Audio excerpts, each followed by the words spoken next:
وصحبه اجمعين. بدايه السلام عليكم ورحمه الله وبركاته. وعليكم السلام. اشكر الله عز وجل على محبتكم في واساله ان يجمعنا في الفردوس الاعلى من الجنه. تكلم الدكتور يعقوب حفظه الله على 6 امور باذن الله تجعلك تكون عالما. اذا استمريت في العلم فانك سوف تكون عالما. ثم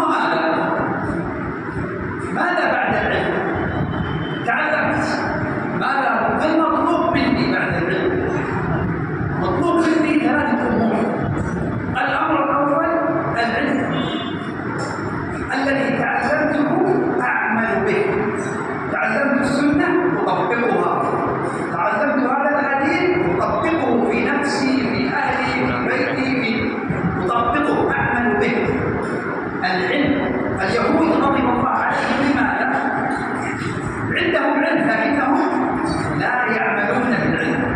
لابد ان اعمل، لابد اذا قرات القران اعمل بالقران، قرات السنه اعمل بالسنه، اطبقها في حياتي في اسلوبي في معيشتي. الامر الثاني عملت، لابد ان ادعو.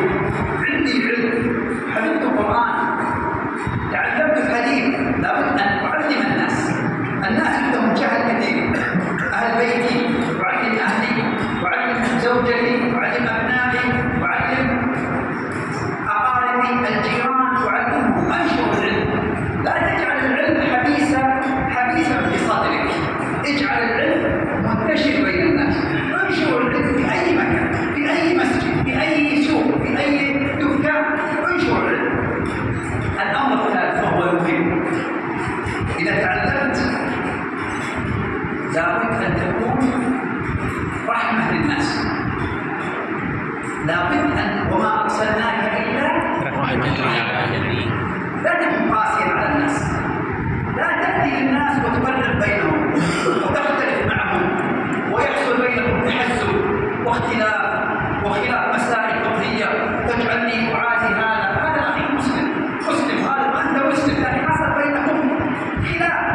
لا تجعل هذا الخلاف ينفجر، اجعله خلاف سهل نحب بعضا، ننشر الرحمه بيننا، نتالف فيما بيننا، نبتعد عن البدع، نبتعد عن المشتبهات.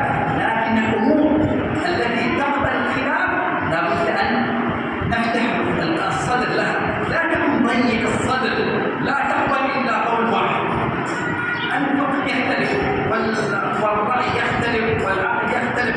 انت تحب هذا وهذا الشخص يحب هذا، هناك خلاف سائل. ليس بالتوحيد، التوحيد واحد، لكن مسائل الفقه، مسائل الوضوء، هذه لا ينبغي ان نجعلها صدام.